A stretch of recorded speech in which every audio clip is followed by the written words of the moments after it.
Salut les amis de Mystic Joe. C'est votre frère, votre ami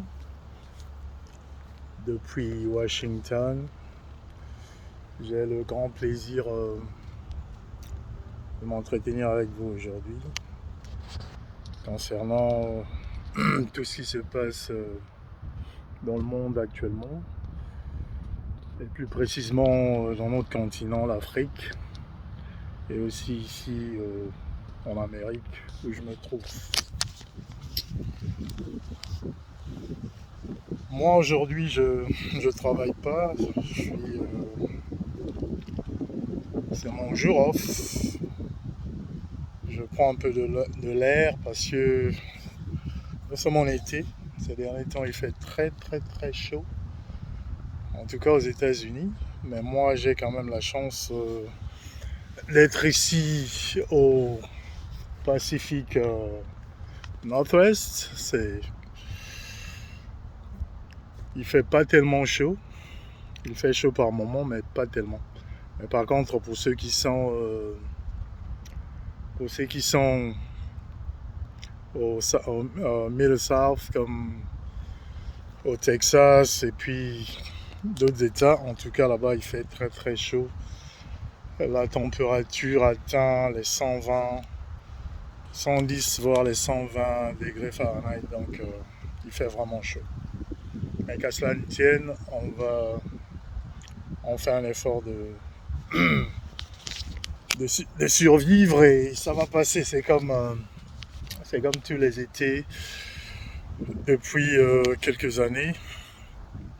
Ça fait très chaud. Donc, raison pour laquelle on parle du changement climatique et nous on est en train de le vivre comme partout au monde. Donc, on essaie de s'adapter. Quand il fait extrêmement chaud, on essaie d'être près de l'eau, près des fontaines, et puis se refroidir un peu comme on peut. Voilà. En tout cas, pour ce qui se passe en Afrique, c'est grave. J'aime pas trop parler de la politique parce que ça me plaît pas beaucoup. Chacun a son avis et tout le monde tient à s'y croire. Et des fois, le débat politique a toujours tendance à devenir agressif. Raison pour laquelle je fais toujours un effort d'éviter le débat et de comprendre les choses à ma manière. Là, on vient encore une fois d'assister à un coup d'État au Niger. Le pouvoir vient de changer là-bas, apparemment. Et c'est le même 33 tours qui est en train de faire ses tours. Donc, voilà, il y a encore un autre coup d'État. Ça prouve à suffisance que le système qui a été là pendant bientôt près de plus de 60 ans est en train de changer et que il y a une partie des Africains qui en ont peut-être marre, même pas peut-être, je dirais qui en ont marre de l'ancien système. Voilà la raison pour laquelle on est en train d'assister à ces coups d'État à succession, des coups d'État qui se succèdent, des changements politiques. Moi, je crois que les Africains en ont marre de cette histoire, de ce système qui a tellement duré. J'aimerais pas citer les noms. Je veux pas vraiment de problème. Ceux qui savent de quoi je parle. Moi, je crois qu'il est temps maintenant que nos dirigeants puissent comprendre que les choses sont en train de changer. La jeunesse africaine a des réclamations et qui doivent être prises au sérieux. Et pour ceux qui sont malins de nos dirigeants, pour ceux qui veulent rester au pouvoir, moi je crois qu'il est temps qu'ils puissent changer de cap et qu'ils puissent voir exactement comment la jeunesse africaine a besoin, qu'ils puissent sentir ce vent de changement que la jeunesse africaine est en train de réclamer. J'aimerais pas citer des connotatives ou des, des- des- des- des prises de position, mais nous tous on sait ce qui se passe dans le continent africain. Donc, comme on dit, tout est mouvement, tout est changement. Moi, je crois que même ceux qui avaient la main mise sur le continent africain devraient changer de stratégie. Moi, je crois que la stratégie de prédation, certes, peut-être elle ne prendra pas fin parce que c'est un système qui a été installé. Les nations du monde ne sont pas pareilles. Chacun a ses intérêts, chacun se bat pour ses intérêts. Il y a des blocs qui se battent pour leurs intérêts.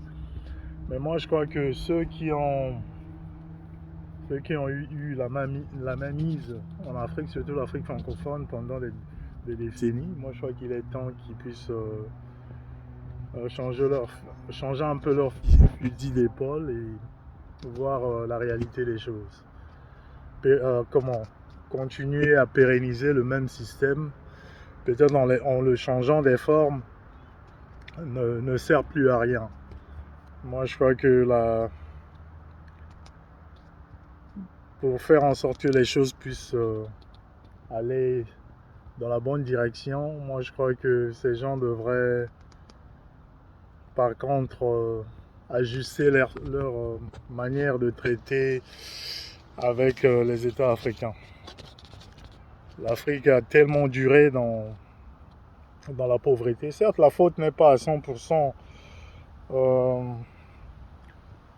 occidentale. L'Afrique aussi a sa part de responsabilité. Mais cette partie de l'Occident qui dépend de l'Afrique devrait comprendre qu'il est temps d'ajuster un peu la manière de faire. Je vais donner un exemple, un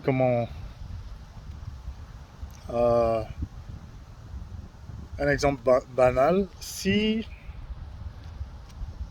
disons dans un champ où il y a une production de 100%, et que juste parce que vous êtes le maître, ou je dirais juste parce que vous avez le contrôle des choses, peut-être du point de vue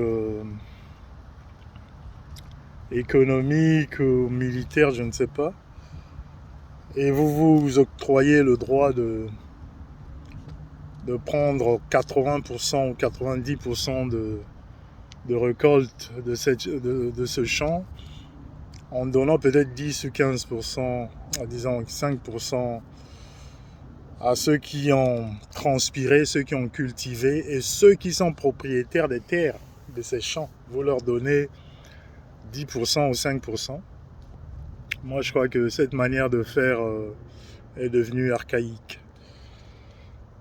Pour ces puissances qui dépendent qu'une partie de leur économie, ou peut-être 60% ou 70% de leur économie dépendent des matières premières qui viennent de l'Afrique, devraient ajuster leur manière de faire.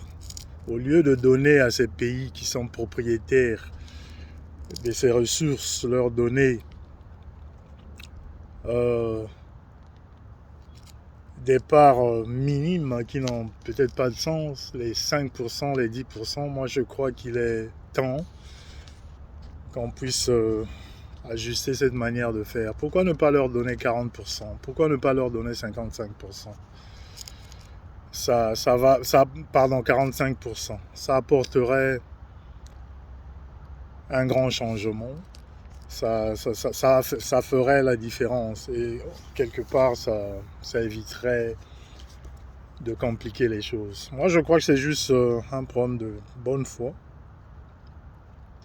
Si, pour une fois, ceux qui contrôlent les choses se remettaient un peu à faire preuve de bonne foi par rapport à nos peuples africains, je crois que les choses... il y aura beaucoup de changements, il y aura beaucoup d'amélioration des relations. Mais tant que les puissances, ceux qui ont le pouvoir des décisions continueront à garder leur façon de faire en changeant peut-être de stratégie, mais en restant dans le même ordre d'idées. Il y aura toujours des révolutionnaires, il y aura toujours des gens qui vont réclamer leurs droits. C'est la nature, c'est la loi de la nature, c'est comme ça. Vous ne pouvez pas garder quelqu'un éternellement esclave. Un jour, il va réclamer ses droits et ça sera des problèmes. Maintenant, pour quelqu'un qui se dit être au contrôle, qui se dit maître, moi je crois que pour qu'il puisse régner longtemps en maître, il devrait, au lieu de voir de se concentrer sur ses intérêts égoïstes, devrait plutôt essayer de reformer les choses afin de pérenniser peut-être sa présence dans l'endroit où il se sent à l'aise et là où son intérêt est à tout prix menacé. Donc en bref, je dirais que les puissances qui ont toujours eu la main mise en Afrique doivent se poser des questions et prendre des décisions qui vont changer cette ancienne manière de faire les choses. Les générations sont en train de changer, les époques sont en train de changer. Chaque génération qui arrive dans ce monde a ses propres exigences que je crois que les anciennes générations devraient prendre au sérieux. Et quand vous les minimisez, cela amène à des violences, cela amène à des protestations de tout genre et au déséquilibre social. Moi, je crois que des efforts doivent être faits de la part de ceux qui pensent qu'ils ont le contrôle du système afin d'essayer d'améliorer les choses. Donc bref, j'aimerais pas trop être explicite dans tout ça. Je ne veux pas je veux peut-être lever le débat intellectuel, le débat politique intellectuel, mais j'évite d'entrer dans des détails pour éviter des débats conflictuels que je trouve ne nous aident pas, ne nous permet pas à nous cultiver et puis à évoluer dans notre manière de voir les choses. Donc je m'arrête là en espérant que tous ceux qui ont des idées, tous ceux qui ont tous ceux qui sont prêts pour le débat, intellectuel surtout et productif. Moi, je suis prêt pour ce genre de débat. Des débats productifs, pas des débats conflictuels et des débats de rue qui ne nous emmènent nulle part. Donc voilà, je suis ouvert au débat. Tout celui qui est prêt à débattre sur la situation actuelle dans nos pays est le bienvenu. Et moi, je suis prêt. Donc, c'est ce que j'allais dire et portez-vous bien.